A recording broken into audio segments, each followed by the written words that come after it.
Hey guys, and welcome back to the Unfiltered Gamer Kickstarter board game review. Today's game up on the tabletop is called Infinities, Defiance of Fate. Infinities, Defiance of Fate is made by Vital Entertainment Studios. It's for 2 to 4 players. It takes about 45 minutes to an hour, hour and a half to play. It's for ages 13 and up. In the game Infinities, you're going to be playing as 2 partial different timelines, I guess you'd say. One is going to be like the Sands of Vara, which is the post-apocalyptic residue of what's left over of a civilization that is now based around in magic. And then you've got the other place, which is the Genesis Circus, which is more of like technological advanced area, which is controlled by a supercomputer.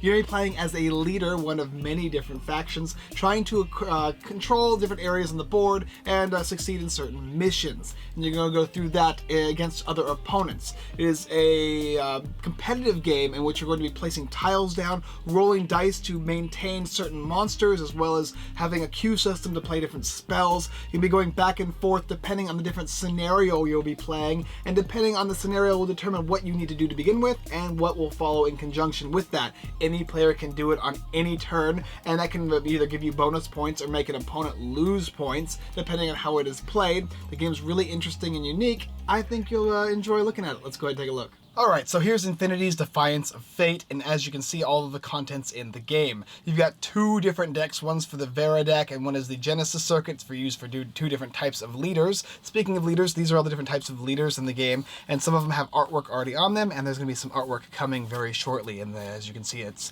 got some really interesting artwork here with different types of creatures. You're going to have these gambit tokens, health tokens, your character, which will be moving around the board, the different tile system, as well as these are going to be like level indicators using the level tracker here.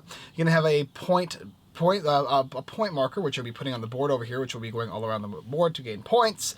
And you're going to be getting these reference cards, one for each player. These are scenario cards, which are going to be used depending on what game you're going to be playing. Will determine how many points you're going to be getting for doing specific actions throughout the game. These over here are the tile system. This is basically the board of the game. You'll start on the Rift, and you'll be able to draw from either the Genesis Circuit or the Sands of Vara, and they have different like locations and whatnot on the back of them, as well as additional die for on your turn. You're going to be rolling these guys to obtain certain spells and abilities and whatnot. Some will let you place monsters, others are going to let you do damage. It all depends on what you roll. Additionally, you'll be getting a campaign book, which will have different campaigns throughout the game, and the rule book itself. Not only that, but finally you'll be getting the Infinities, Defiance of Fate box.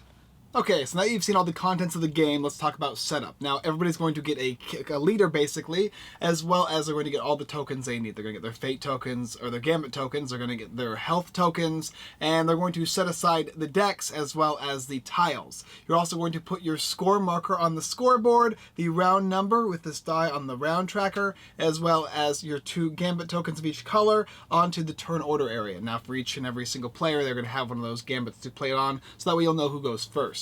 Then every player is going to draw a tile from a deck, and the person who has the highest tile is going to get to go first. However, if there's a tie in like this instance here, then it's going to be based off alphabetical order, so A would go first. You're then going to place your character on that location, as well as drawing an additional tile and placing it down onto the board. There's some legality as to how that'll work, and I'll explain that in a second. You pick your leader, and then draw cards from that leader's deck. There's 2 different decks. You got the Genesis Circuit, and then you've got the Vera Circuit, which are going to be like the tech versus the magic. You're going to be getting die so that you're able to summon monsters, as well as making sure all of the board is equipped with your gambit token as well as your level trackers. Once that is ready and everything's set up, make sure you have a little card here that shows your references, and begin the game. Let me show you what it looks like below. Okay, so we're back to the board again. I've gone ahead and set up the game already, but I'll explain how that worked. Now we're going to have the players set up their 2 decks separately with the 2 different piles of tiles here. The Rift will begin in the middle. You're going to have the round number over here as to where it starts. In a basic game, you're going to be using the initiation scenario, but there's a bunch of other ones. And you're going to be using 3 rounds instead of 5. Make sure you've got your 0 points for each of your little markers here, and a turn order, which you're going to be setting up based on the tiles you draw. Each player is going to draw a tile from one of the decks, flip it over, and as you see here, you've got Lunite Fission Core and Aldon. There's a number here which represents how high it is. However, because of the same, it'll go to alphabetical order. There's A here and L here, so this player will start, blue will start, which is in front of you. They're going to also draw an additional tile from their decks and place it any way they want. Now, there's a couple different exceptions. As you can see, there's the side of these tiles here are black lines, which means they are kind of like borders. You can't actually go through them, so this would be a way you could go through, whereas this would be an illegal placement because it blocks the rift to the tile that it attaches to. That's going to be for the same for every game. It would also be this one too. As you can see, there's borders on this side, so that would not work. You have to make sure that you can go through it. There's also symbols on each of these guys here, which represents something different. As to what it does, it shows you here on the tile event cards over here.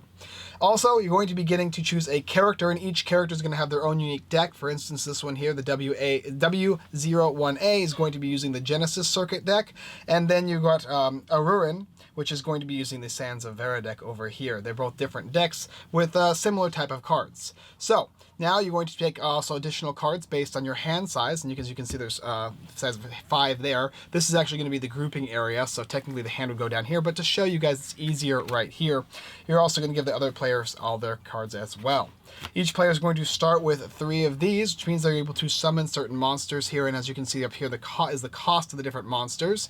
So in this case, he could choose to summon this one here in his group, and you can always choose to go to your timeline and have a monster recruited over that way, and it'll only cost you 1, which would cost 2 for this and 1 for this. Each player will be able to set up as well, playing cards due to the cost, either in their group or in the timeline over here, and after that, setup would be complete, and the turns will be ready to go. So we've got the board set up, and you got your characters leaders, as well as setting up everything involving the tiles and who's going to go first based on who places the tiles. And also, you're going to go ahead and place down your setup cards. So you get 3 to spend, and you're placing them down. I've gone ahead and done it for the other character as well. And if you look at these little cards here, these are going to help you a lot, these reference cards here. So starting your turn, you start. Roll your die. You're going to get 5 die to roll, and then you're going to lock in 3 of the 5 chosen die. There's 3 different types of colors you're going to likely to roll, right? You're going to have the green, the red, and the blue. Those things will do different things. Red does damage mainly, green is going to be used for movement, and blue is used for recruiting units or placing them in your ready area. You can also roll yellow, which is going to give you gambit tokens to use for your gambit abilities as your leader. And finally, you can roll a wild or a 0, which is basically only let you do one thing, or 2 things. It'll let you draw cards or let you switch it back to a blue. And the wild, it will count as any color, which is pretty useful. After you've locked in and then you went ahead and spent those die, you can spend them any way you want. Also, you can probably change them or do additional things depending on what your level is, your level tracker based on the units you've played.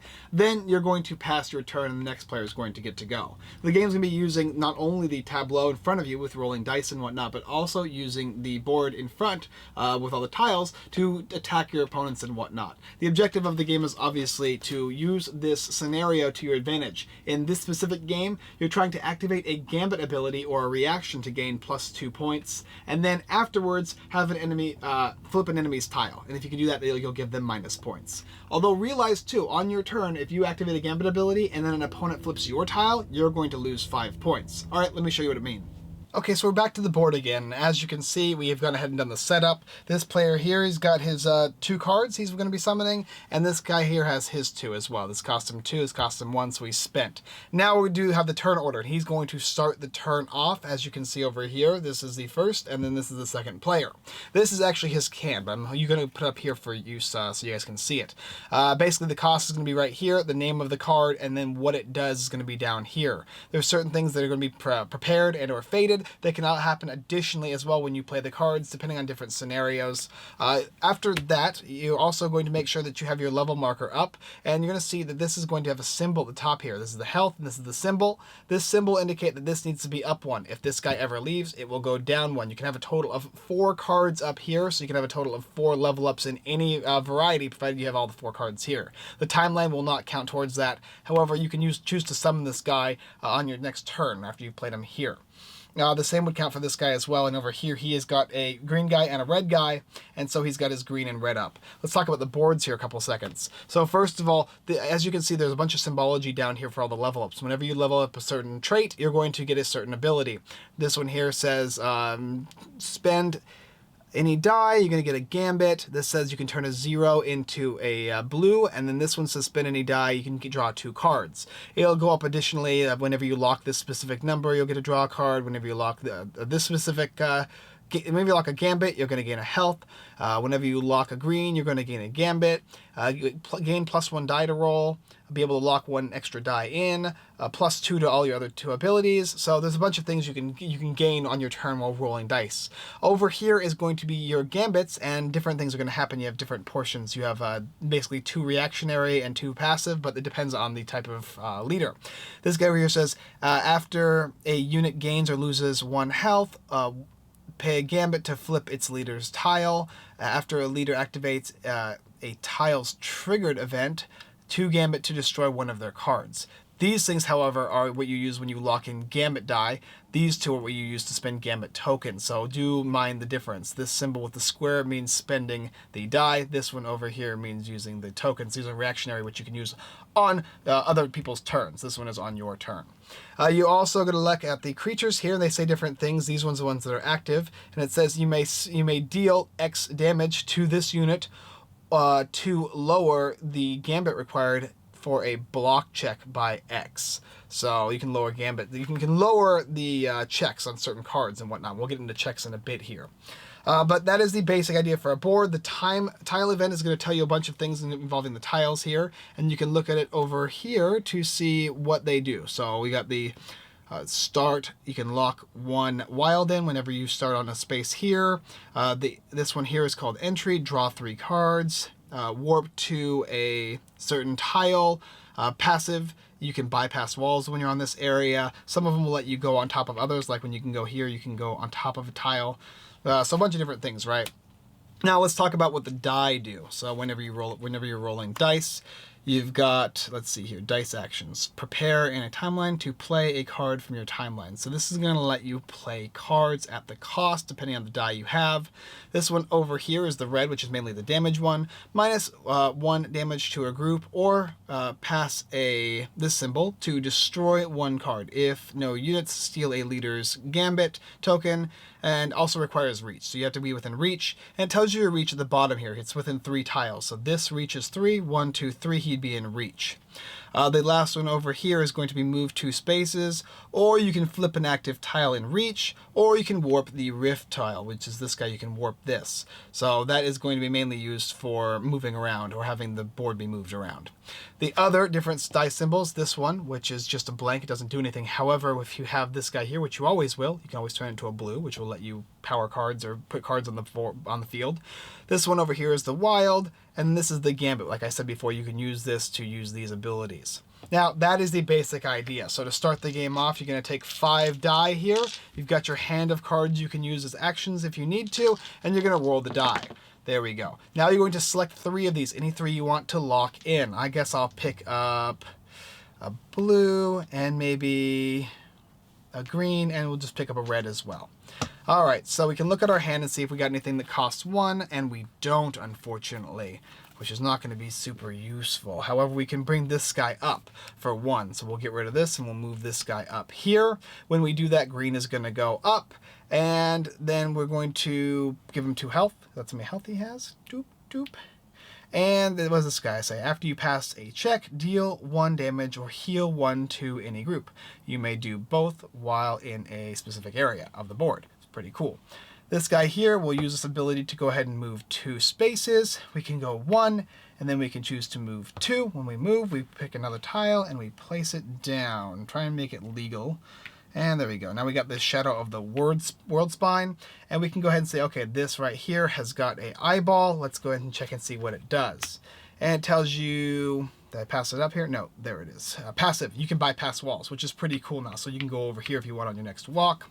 And then we've got this one here. This is the red die. So let's see what that die says. And it says over here, -1 to a group, as long as you're within reach. 1, 2, 3, we're still within reach. So we can use this guy and make a group take 1, or have to pass this check to destroy a card. So let's talk about checks now. Well, when somebody's going to target you with a die or with a card, you can actually counter that.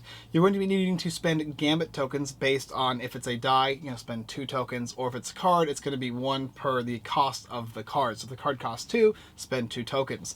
Then you're going to roll dice and try and attempt to get a green or a wild. If you can get a green or a wild here, you're going to pass it and you're going to stop that action from happening. Sometimes it'll also be a card. Maybe a guy will try and flip your tile over, or they're trying to do damage to you in some way, and you can counter those aspects. So just to give you an idea of how they work. Fortitude is generally the way you're going to be doing it. It's going to be based on the amount of fortitude you have. You have 3 fortitude, you roll 3 dice, 2 you roll 2, 1 you roll 1.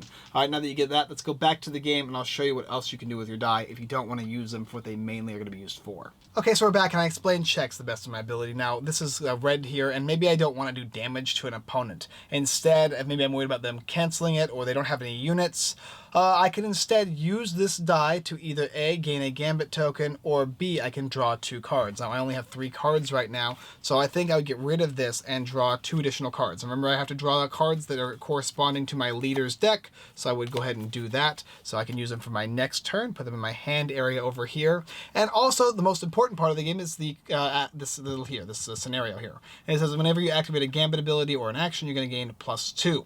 So you have to actually activate an action die in order for it to count. If you don't, so for instance, using this guy to draw 2 cards probably wouldn't count, but the spending a die to move a guy up, as well as moving my character on the board, well, that will also work. So I'm going to take my little chit here and move it up 4 points.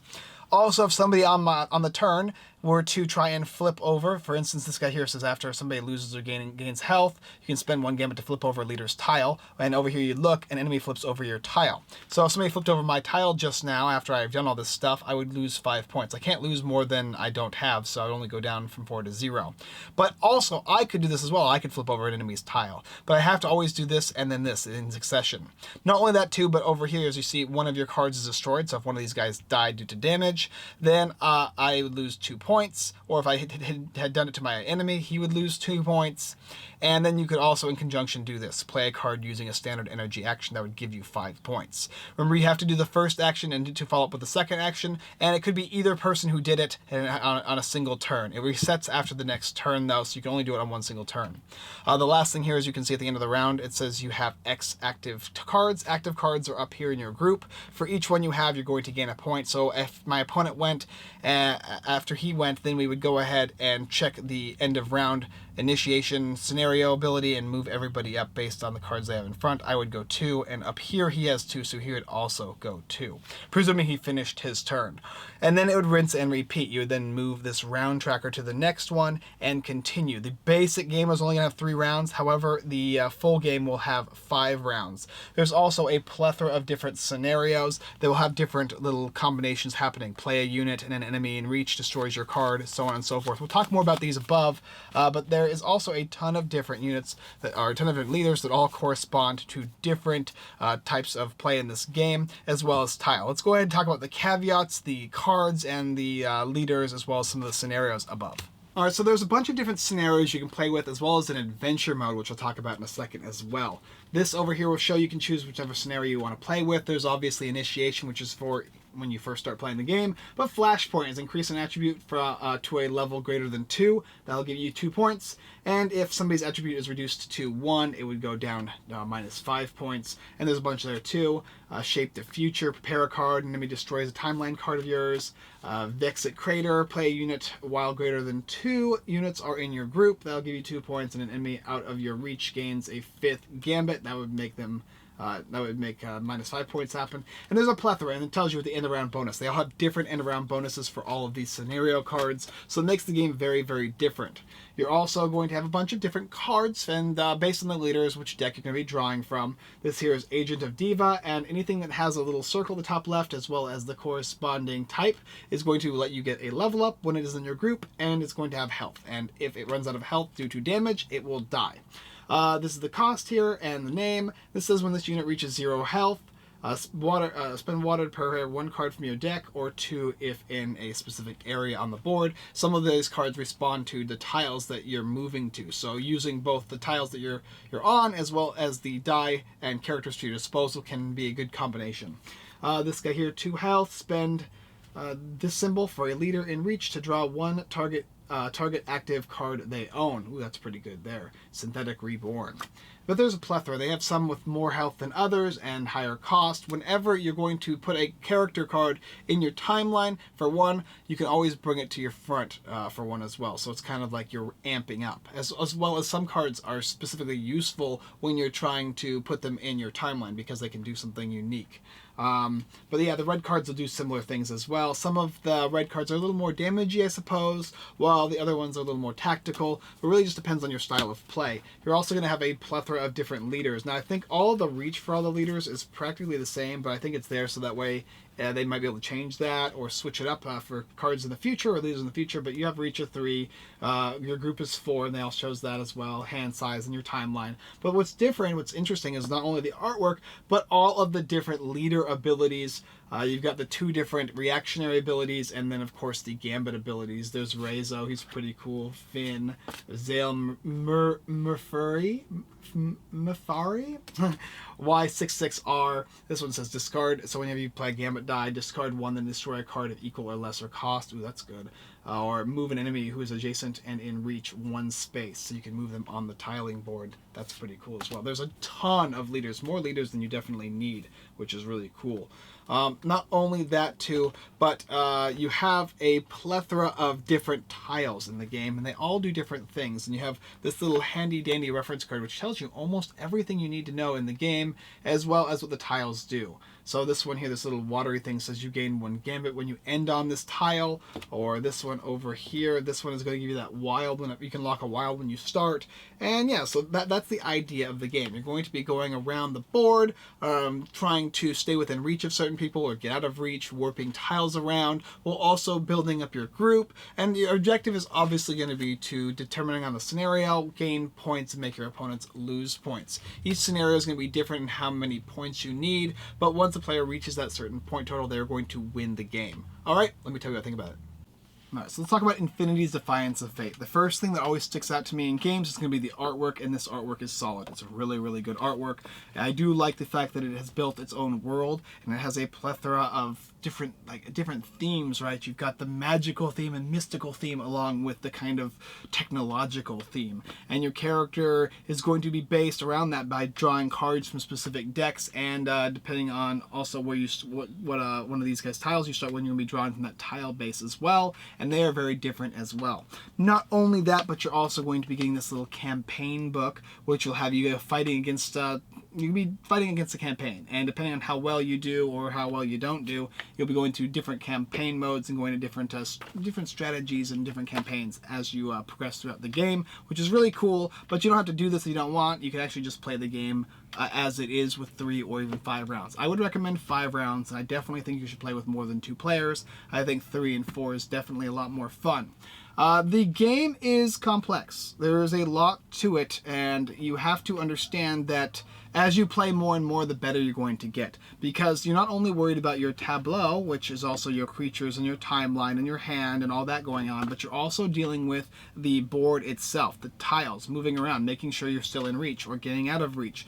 Landing on certain tiles is going to be more beneficial than others, but it also might be more costly. Players are going to try and flip your tiles as well, doing nasty things to your creatures. And so you have to kind of be prepared for both. And the more you play, the better you're going to get. And I think that's good for the game because you're learning how to play it constantly. And you're going to get smoked by better veteran players. It's not a game you can just kind of jump into.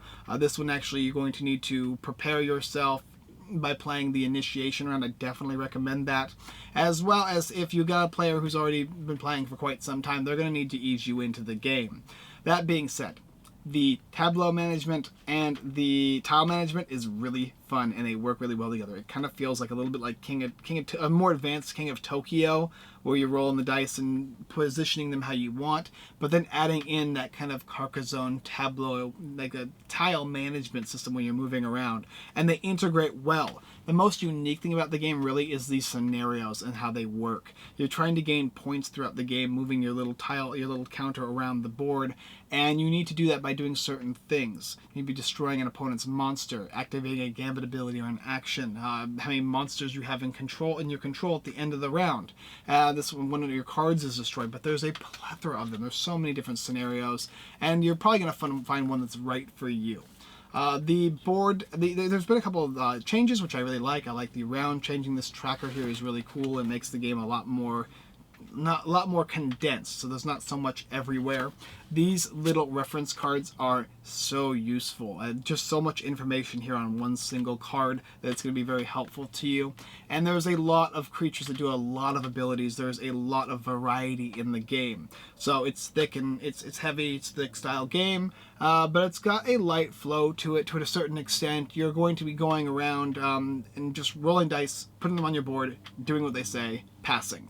But it's what you can do and the variety of options you have that makes the game so profuse with different choices, different things you can do to either benefit yourself or hurt your opponents. It's got a lot going for it, but specifically the art, as well as all the very interesting mechanisms that I haven't really seen. Specifically, these scenario cards is one big one, and then adding the dice rolling to the Tableau tile management system, which is very interesting as well. I think anybody who likes a dice rolling game that's got a little more strategy than luck into it, if you like a Tableau management to a certain extent, as well as if you like the tile placement aspect, it's going to be something for you. You're definitely going to want to see maybe a walkthrough, a playthrough, check out the campaign fully, but for me, I would really suggest you do so, because if you like deep strategy games and you like die rolling, this is going to be one for you. If you want a lighter game, if you want something that's easier to get into and get out of really quickly, maybe not, but I'm going to definitely have this game in my collection. I will be participating in following along with the campaign because I really enjoy these type of games. What do you think? Alright guys, thanks for watching the Unfiltered Gamer Kickstarter board game review. If you like this video, go check out the other videos here on YouTube. Like, subscribe, and comment. It all helps. We do greatly appreciate it. Also, I want to say really quickly that the component quality is really cool in this game and it has a lot going for it. I'm very excited to see what it's going to look like afterwards, because as you can see, there's like sticker dice and all that stuff still going on, but I know that has the potential to look really, really nice, so I will be following it, and I hope you do too. Also, go ahead and check out our website, unfilteredgamer.com. We've got tons of blog posts, giveaways, Kickstarter lists, and more, as well as checking out our friends, everythingboardgames.com, the Giveaway Geek, and my personal friend, the cardboard stacker, Ferdinand. He's got great tutorials on there. Alright guys, thanks for watching, and as always, I look forward to seeing you next time.